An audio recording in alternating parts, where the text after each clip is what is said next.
This BMW 1 Series was first introduced back in 2004, and it has received some big transformation over the years. This is the first generation BMW 1 Series, this is the second generation, and currently we have the third generation.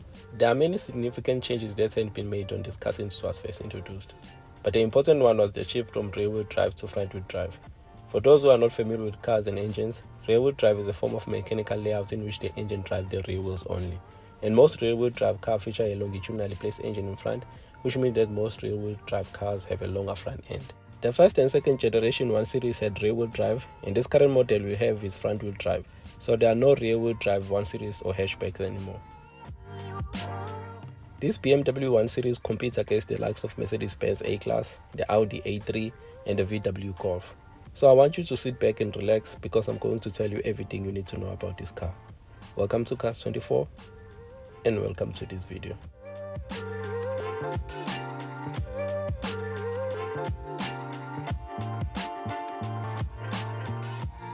I think this 1 Series is a thing of beauty, particularly here at the back. I like the previous generation models, which look like it's about to cry. This current model is very sporty as a hatchback should look like, and I like it. Side profile of this car doesn't disappoint as well, with a number of creases to give this car some presence. As standard, you get 16-inch wheels, which doesn't look nice. You can upgrade to 17-inch for 8,700. These ones cost 14,200, and for 26,300 you can upgrade to 18-inch wheels, which looks very nice. Now the part of this car's design that's polarizing is this front end. This front grille is my least favorite part of this car. It's much better on the M135i. I want to know from you with regards to the design, which car do you think is better looking between this BMW 1 Series, the Mercedes-Benz A-Class, Audi A3 and the VW Golf Mark 8? Leave your comment down in the comment section below.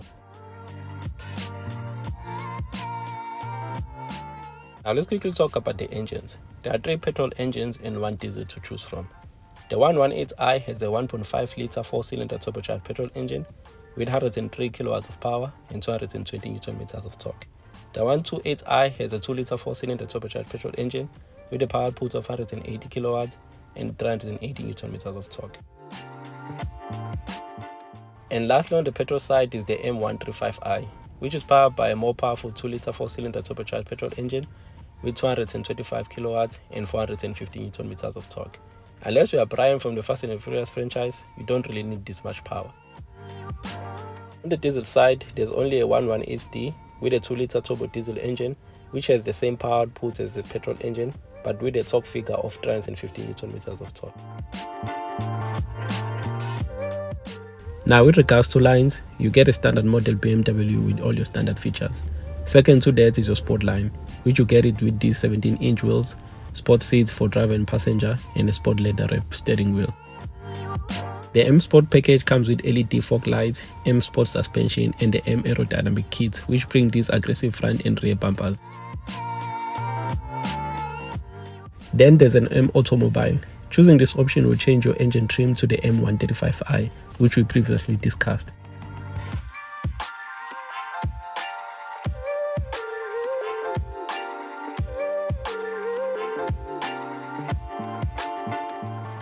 Now let's move on to the interior of this BMW. Compared to its rivals, it's not the most stylish or modern interior in this segment, but it's certainly made up of very high quality material, which is what I expect of any BMW product.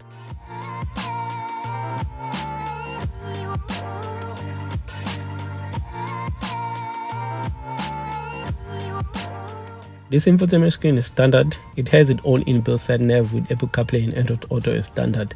It's easy to control. You can control it using this touchscreen.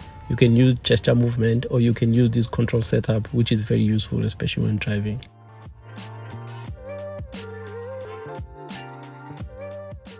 Now this is the part I don't like about this interior design. It just looks old-fashioned. It has so many buttons, I get a migraine by just looking at it. You get a USB port here with a 12-volt socket and 2 cup holders. There's a comfortable armrest with an extra storage and a USB port inside. The glove box is average and there's reasonable adjustment to the steering wheel, as you can see.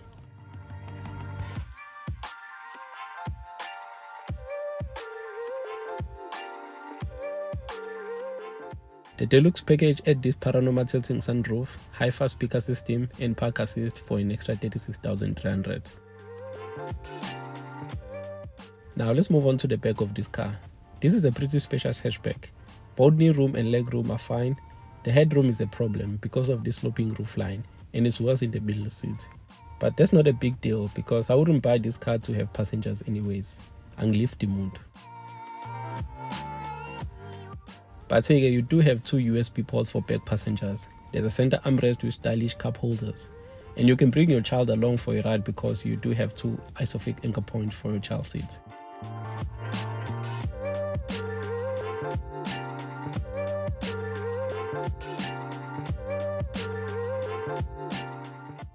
Now let's look at the boot space of this car. You have 380 liters of boot space, which by comparison is the same as the boot space of the A3 and more than the boot space of the A-Class.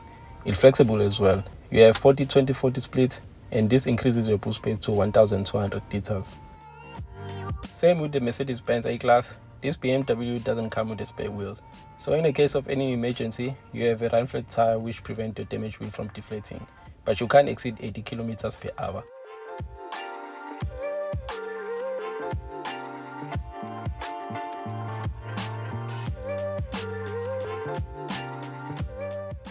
Let's quickly talk about the optional extras you can add to your Beamer. This list is not exhaustive. This sunroof costs 15,300. You can get the M Sport rear spoiler for 3,700. The adaptive LED headlights cost 21,200. The heated steering wheel is 3,050 rand. Heated seats cost 6,100, and for me these last two options are not necessary because Durban is always warm. The electric seats adjustment for the driver costs 13,800, and just to note, this feature is standard on the Cherry Tiggo 4 Pro. The lumbar support costs 4,500, and this is my favorite option because especially on those long distance trips. It will be a crime finishing this video without talking about the Mzansi Edition. Because of BMW's deep history with South African consumers, they gave us our own edition of this one series. The Mzansi Edition is available with the 118i and the 128i. With the Mzansi Edition, you get this black front spoiler with black high-gloss kidney grille, which look absolutely stunning. I love it. It also comes with this sliding sunroof, M carbon mirror cabs, red M sport brakes, black high-gloss side sill, and this black rear spoiler.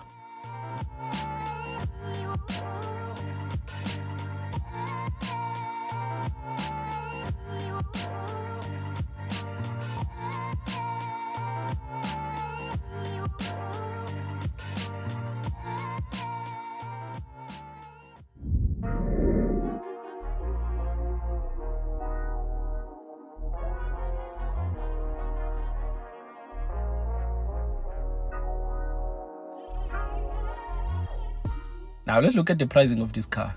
The base model 118i start from 619,000, the Sport line start from 641,700, and the M Sport start from 654,700. The 118D has a base price of 665,000, with the Sport line costing 687,700, and the M Sport version start from 700,700. The 128i start from 735,000, and the range-topping M135iX drive start from 899,000. Now let's use the 118i M Sport to see if we can afford this car or not. If we were to approach our bank and ask them to lend us some cash to buy this car, we promise to pay every month for 72 months and we don't want a balloon. Let's say they will charge us an interest rate of 9.75%. That's because we don't have a private bank to qualify for the precious prime minus 1% interest rate. We will be paying 8.75% instead. Under these terms, the 118i would cost us 12,137 rand to pay every month. This car's full tank costs around 1,100, and if we fill it twice a month, on fuel we'll be spending around 2,200 per month. And I would estimate that insurance will cost us around 2,800. Now if we total everything, our cost of ownership is around 17,137 rand for this Beamer.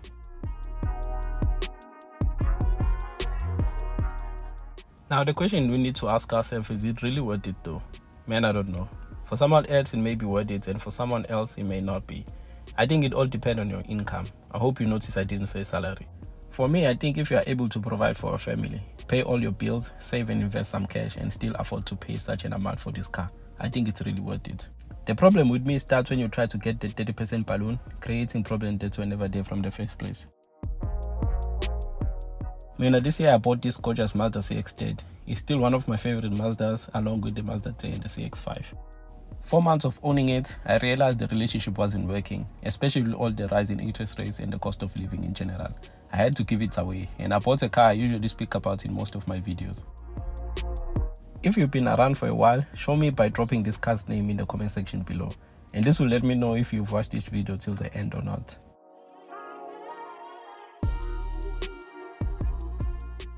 Maybe I'll share the full story in future. I will have to think about it. But the moral of the story is, it doesn't matter how much you earn. A budget is very fundamental. And if things doesn't align with your set budget, share pants. People are always gonna judge. It's important to know who you are, and where you are intending to go. Now that we have come to the end of our video, if you enjoyed this one, make sure you hit that like button. And don't forget to subscribe to our channel to help us reach our first 1,000 subscribers. Thank you very much. Until next time. Peace.